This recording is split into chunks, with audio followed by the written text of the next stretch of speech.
Abbiamo raccolto questo corpus di immagini, di ritratti ufficiali dei doji,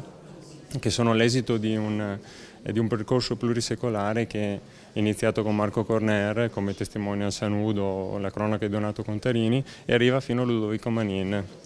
Quindi sostanzialmente è l'ultimo ritratto che viene collocato dopo secoli dall'amministrazione austriaca. Abbiamo cercato di fare un passo in più e cercare anche di trascrivere e non solo di tradurre e interpretare anche i testi latini, questi cartigli che in precedenza non erano mai stati analizzati da questo punto di vista e che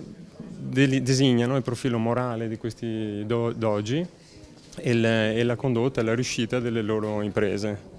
Il 19 di gennaio nella sala del Maggior Consiglio del Palazzo Ducale si terrà un importante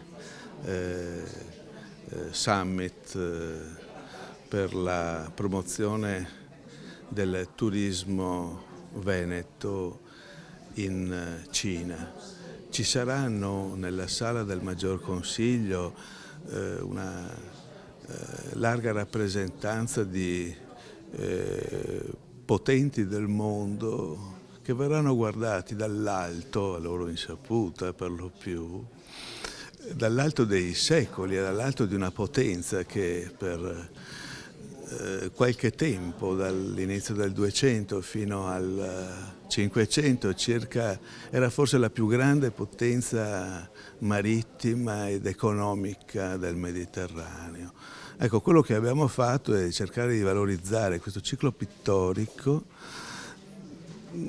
poco fruibile anche dai turisti di Palazzo Ducale, mettendo a disposizione delle fotografie, delle immagini e valorizzando soprattutto le iscrizioni latine